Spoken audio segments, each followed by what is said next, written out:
একটা ছোট্ট ভিডিও আপনাদের দেখিয়ে তারপর বিস্তারিত আমার কথা বলবো। আসল ঘটনাটা কি হয়েছিল দেখুন। আন্দোলনটা এতদিন টিকে আছে কেন? তিনটে ছেলেই এধার ওধার করছে, তাদের কি শুভেন্দুবাবু দেখেনি? কারণ এই আন্দোলনকে ধরে রাখার ক্ষমতা নেই কারো। শুভেন্দুবাবু এক পাক ঘুরে গেছে, তাই এখনো দাঁড়িয়ে রয়েছে। আমি ঘুরছি, আমি বুঝতে পারছি কি হয়ে আছে।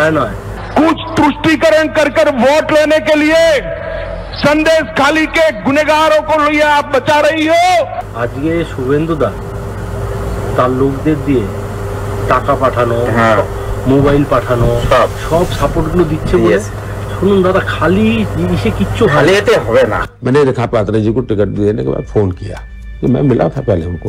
मैंने कहा दीदी आपके पास पैसे नहीं होंगे तो हम एक काम करेंगे, हम लोगों के पास जाएंगे, उन लोगों को कहेंगे कि रेखा दीदी के लिए एक वोट तो देना लेकिन 1 रुपया देना। तो मुझे रेखा जी कह रही है नहीं नहीं साहब, मैं पैसा नहीं मांगूंगी, मैं पैसे नहीं मांगूंगी। কত করে দিয়েছিল? 2000 টাকা নিয়ে প্যাকেটে ছিল, এটা আমি শুনেছি। এত কম? কম 2000 করে ছিল। যারা এত বড় রিস্ক নিয়ে একটা কাজ করবে কেবলমাত্র, কারণ আমাদের এটাকে দেওয়া হয়েছিল, তখনও প্রার্থী বলতে দেওয়া হয়েছিল এবং ও বলেছিল আমার আপনার একজন আছে, তাও দেওয়া হয়েছিল।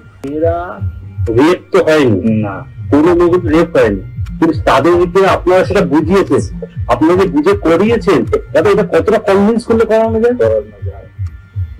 তাদের সঙ্গে করতো, আবার কি জবানবন্দির পরে আবার ফোন করেছি, পুলিশ ভাই মানে এসে আবার সাক্ষাৎ করছে, অফ করে দিতে হয়েছে, চলে গেলে আবার কথা বলতে হয়েছে। সেটাই বুঝতে পারছেন, এটি জবানবন্দি দিয়েছিল। আমার ব্রাত নিজে জবানবন্দি, ব্রাত তো রেখাও দিয়েছিল, আমরা অনেকে জবানবন্দি। নাটকের একটা গুরুত্বপূর্ণ চরিত্র রেখা পাত্র এখন আবার লোকসভা ভোটেও লড়ছেন। তার হয়ে প্রচার করছেন আবার এই মণ্ডল সভাপতি গঙ্গাধর কয়াল নিজেই। যে ভিডিওতে যাকে দেখা যাচ্ছে এটা আপনি কি? এটা আমার ছবি দেখা যাচ্ছে। আর যে কথাগুলো শোনা গেছে সেগুলো আপনার মুখ থেকেই এসেছে তো? যেটা যেটা আপনারা যেটা দেখাচ্ছেন ভিডিওতে যেটা দেখা যাচ্ছে বলছি, সেটা হচ্ছে বক্তব্যটা আমারই স্যার। আর বিরোধী দলনেতা শুভেন্দু অধিকারী, যিনি এই পুরো ঘটনার নাটের গুরু, তিনি কত বড় নাটক করেছেন দেখুন। অতি পথ দেখাবে এমন পরিবেশ তৈরি করতে হবে, 355 লাগবেই, এছাড়া কোনো পরিত্রাণ পশ্চিমবাংলার নেই। অনেক জিনিস করাতে হয়, কি করে করাতে হয় আমি জানি। ভারতীয় জনতা পার্টি তার শেষ রক্তবিন্দু দিয়ে সন্দেশখালীর মা বোনেদের ইজ্জত লুণ্ঠনকারী আলালের দুলালদের ছাড়বে না, ছাড়বে না, ছাড়বে না। বুঝতে পারছো দাদা কি লেভেলের কাজ করেছে? আপনারা কিভাবে ওদের ওদের ব্রেন ওয়াশটা কিভাবে করতেন এটা বলেন দেখি। না, আমাদের নির্দেশ ছিল, হেল্প করেছিল। এইটা না করলে ওখানে আর এই টাবর টাবর মালকে গ্রেপ্তার না করাতে পারলে তোমরা ওখানে দাঁড়াতে পারবে না। আপনি ব্রেন ওয়াশটা কিভাবে করতেন? ওই তো হচ্ছে কমপ্লেন গুলো এইভাবে করো, আর আপনি সেটা করেই দেন, ঠিক আছে? ওরা যেটা বলতো আমি করিয়ে দিই। আপনি মেয়েদেরকে একটা মেয়ে যখন লিখতো যে আমাকে রেপ করেছে, মানে যেটা হয়নি তাও সেটা লিখছে, সেই ক্ষেত্রে তো ওরা তো প্রথমে তো না বলতো তো আপনাকে। না বলেন, ওরা যেটা বলেছি সেটা শুনেছি। মোটামুটি যে আপনাদের এই আন্দোলনকে ধরে রাখতে গেলে ওদেরকে গ্রেফতার না করা পর্যন্ত কিন্তু আপনাদের এই আন্দোলন সাকসেস হবে না। পরবর্তীতে এদের গ্রেফতার না করলে এখানে আপনাদের টিকতে দেবেন, বুলেটের আঘাতে আপনাদের শেষ করে দেবে। তাই করে দিকে আমি বললাম যে ওকে জবানবন্দির জন্য নিয়ে যাওয়া। প্রথম জবানবন্দি কি সব প্রথম রেখাই করেছে, আর তারপর ওকে দেখে দেখে বাকি মহিলারা করেছে। সন্দেশখালীর লোকদের দিয়েই ষড়যন্ত্রের প্লট সাজিয়েছেন। কতটা মাথা খাটিয়ে পরিকল্পনা করে বলেছেন দেখুন। 6-7 মাস আগে ধর্ষণ হয়েছে, যাতে মেডিকেল পরীক্ষায় কোনো প্রমাণ না পাওয়া যায়।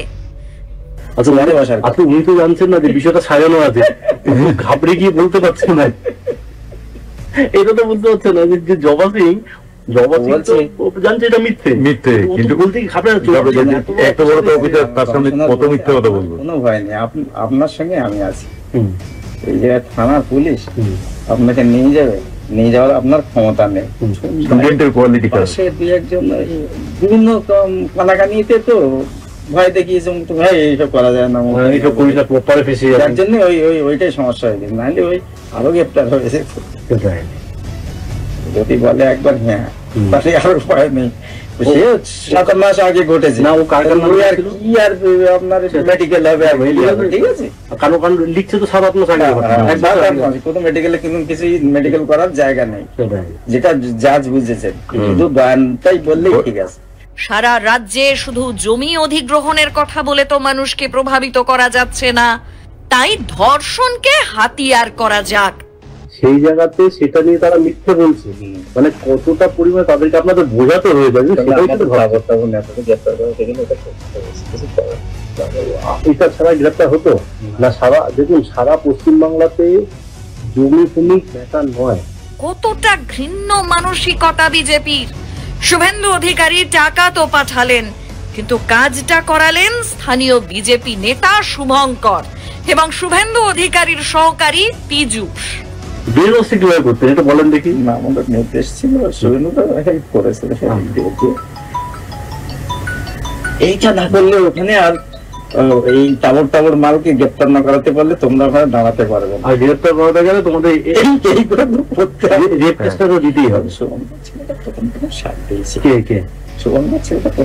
সাথ দিয়েছিল, কিন্তু ও পরে কিছু অর্থনৈতিক তছনছ করে ফেলে, ঠিক আছে, এই জায়গা থেকে ও কিন্তু একটু হটে গেল।